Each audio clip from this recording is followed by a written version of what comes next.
तो welcome to everyone. आज की मेरी इस टॉपिक में आज मैंने नया एक टॉपिक लेके आया है। इससे पहले हमने रिलेशन एंड फंक्शन टॉपिक को कंप्लीट किया है।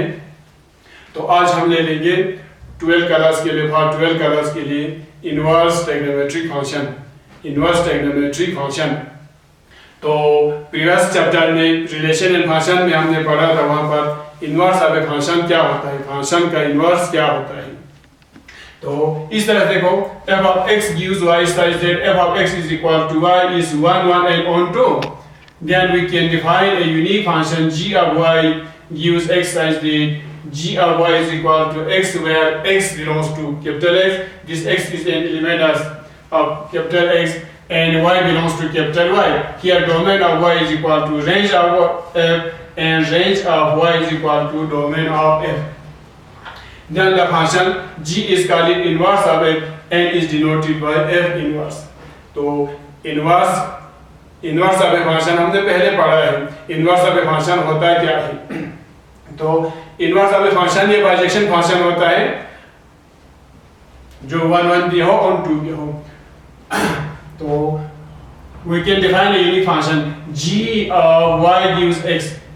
तो ये function g of y gives x such that अगर g of y is equal to x होगा where x belongs to x और y belongs to y, तो here डोमेन of y, तो फंक्शन का डोमेन जो है वो इस इनवर्स फंक्शन का रेंज होता है, फंक्शन का रेंज जो है इनवर्स फंक्शन का डोमेन होता है। तो इसको हम इनवर्स ऑफ ए फंक्शन कहेंगे। इनवर्स ऑफ ए फंक्शन के बारे में हमें थोड़ा कंसेप्ट है, हमने पहले पढ़ा है। अब यहाँ पर इनवर्स ट्रिग्नोमेट्रिक फंक्शन है, तो इसी फंक्शन में इनवर्स फंक्शन हमने पढ़ा है। तो ट्रिग्नोमेट्री का इनवर्स होता है क्या है?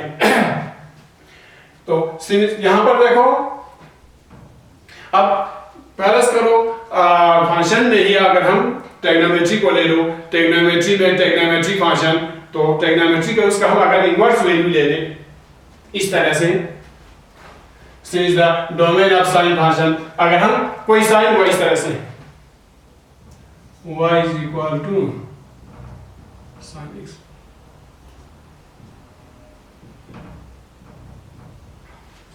अगर y is equal to sin x हमारे पास कोई फंक्शन है, तो y is equal to sin inverse x अगर हमें निकालना होगा, तो इसका जो है इनवर्स, साइन का इनवर्स क्या आ जाएगा, साइन इनवर्स। तो यहाँ पर अगर हम इसका ग्राफ प्लॉट करें इस तरह से, देखो फर्ज करो y is equal to sin x का अगर हम ग्राफ प्लॉट करें, हमको इस तरह से आ जाएगा।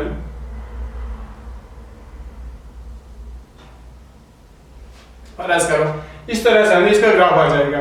तो y is equal to sin inverse x means इसका डोमेन जो है इनवर्स का रेंज बनता है, इसका रेंज जो है इनवर्स का डोमेन बनता है। यानी यहाँ पर x कोऑर्डिनेट और y कोऑर्डिनेट हमें चेंज हो जाएगा, x की जगह y आ जाएगा, y कोऑर्डिनेट की जगह x आ जाएगा। फर्ज करो अगर हमारे पास इस y equal to sin x में a भी एक पॉइंट है, तो ये भी a हमें बन जाएगा। इस तरह से अगर y equal to sin x, इसको अगर हम ग्राफ प्लॉट करें इस तरह का हमें शेप आ जाएगा। तो अगर y equal to sin x का अगर हम ग्राफ प्लॉट करें तो हमें क्या बनेगा, इस तरह से बनेगा, इस तरह से। अब जो x कोऑर्डिनेट पे था, अब ये y कोऑर्डिनेट पे आ जाएगा इस तरह से। ये y equal to sin x का ग्राफ और y equal to sin inverse x का ग्राफ इस तरह से हमें बनेगा। यानी सिंपल सा इतना ख्याल रखो, sin का अगर sin y equal to sin x है, तो y equal to sin inverse x जो है x कोऑर्डिनेट चेंज हो जाएगा, y कोऑर्डिनेट और y कोऑर्डिनेट x कोऑर्डिनेट में हमें चेंज हो जाएगा। इस तरह से देखो, since the domain of sin function is set of all real number। अब एक चीज यहाँ पर ख्याल रखना है, y is equal to sin x, तो यहाँ पर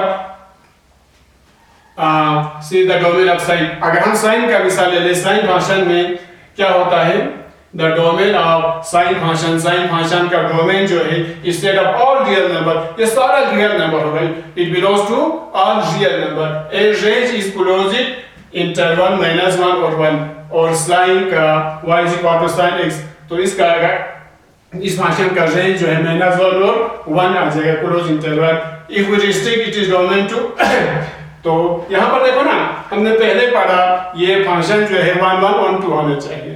तो चूंकि sine y is equal to, यहाँ पर y is equal to sine x, तो ये साइन एक्स जो इसका वैल्यू जो है belongs to all real number, तो belongs to all real number अगर होता है तो ये 1 1 ऑन 2 नहीं होगा, फिर तो 1 1 ऑन 2 अगर नहीं है तो यहाँ पर inverse of a function exist नहीं होगा। तो इस फंक्शन को इनवर्स ऑफ ए फंक्शन बनाने के लिए हमने क्या रिस्ट्रिक्शन करेंगे, हम यहाँ पर since domain of sin function instead of all real number and range is closed interval minus और 1 के बीच में इसका रेंज होगा। if we restrict it is domain to, अगर डोमेन को हम रिस्ट्रिक्ट करेंगे, फर्ज करो -π/2 और π/2 के बीच में हम रिस्ट्रिक्ट करेंगे, इस तरह से फर्ज करो यहाँ से यहाँ तक, इस तरह अगर हम रिस्ट्रिक्ट या यहाँ से यहाँ तक इसको रिस्ट्रिक्ट करेगा then it becomes 1 1 and on 2, तब जाके ये फंक्शन जो है 1 1 on 2 बनेगा और इसका रेंज जो है -1 और 1 क्लोज इंटरवल -1 से 1 तक होगा।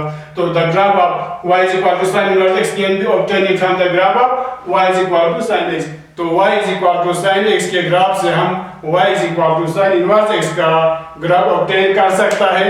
सिंपली हमें क्या करना है, interchanging x and y axis, x axis और y एक्सिस को इंटरचेंज करना है।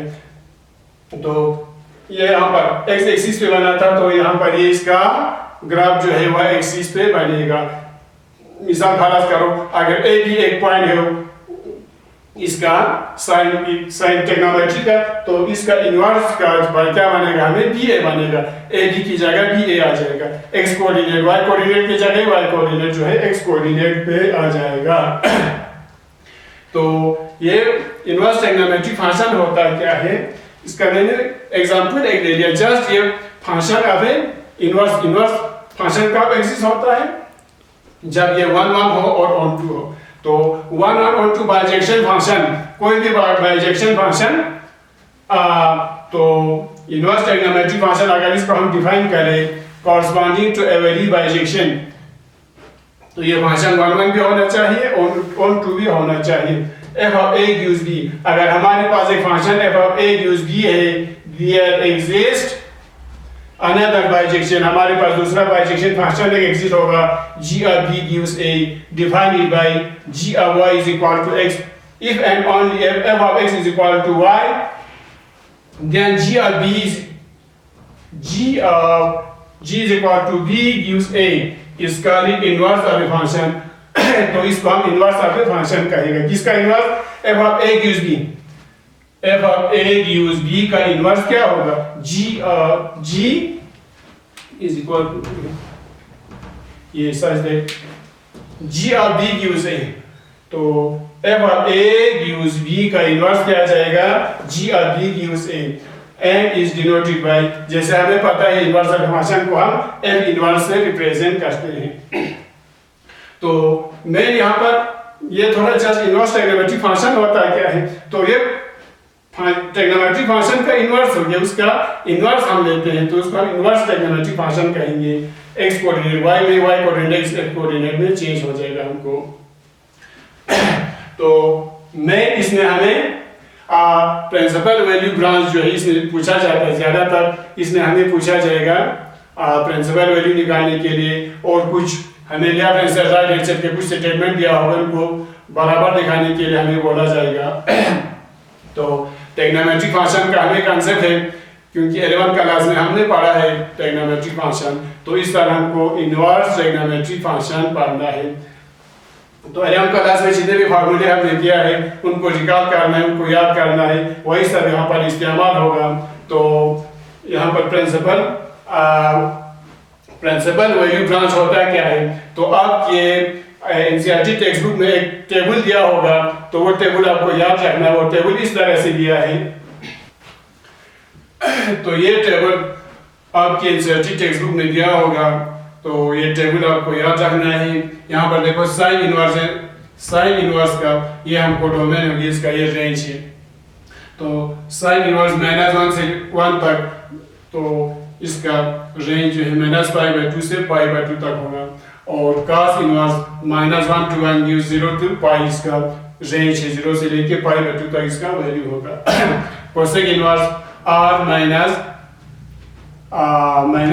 और +1, तो ये सारा रियल नंबर उसमें से माइनस करना है हमको, -1 + 1 को निकाल, रियल नंबर में से माइनस करना -1 और +1 को, यानी -1 और +1 के बगैर जो नंबर बचता है that is domain of this cosec inverse. तो इसका रेंज आ जाएगा -π/2 से π/2, उसमें से -0 को निकालना है विदाउट 0 के बगैर। तो यहाँ पर मिसाल फर्ज करो 0 क्यों दिया जाएगा यहाँ पर कोसेक इनवर्स r, तो कोसेक में अगर हम r की जगह 0 अगर ले ले तो 0 अगर ले ले ये नॉट डिफाइन आ जाएगा हमको, तो इसलिए नॉट डिफाइन अगर आ गया तो ये बाइजेक्शन फंक्शन फिर नहीं बनेगा, इसलिए इसके रेंज में -π/2 से π/2 में से -0 को निकालते, यानी -π/2 से लेके π/2 तक इसका रेंज है, लेकिन उसमें 0 के बगैर। इसी तरह सेक इनवर्स का क्या आ जाएगा, रियल नंबर में से माइनस फिर -1 + 1 को निकाल के, तो इसका रेंज आ जाएगा 0 से लेके π तक, 0 से लेके π तक, लेकिन उसमें से -π/2 के बगैर, तो 0 से लेके π तक सारा वैल्यू आ जाएगा एक्सेप्ट दिस π/2 90 के बगैर। इसी तरह 10 का जो है ये सारा रियल नंबर है, तो ये गिव्स इसका रेंज आएगा -π/2 से लेके π/2 तक, और कॉट इनवर्स का सारा रियल नंबर आ जाएगा और इसका रेंज जो है 0 से लेके π तक। तो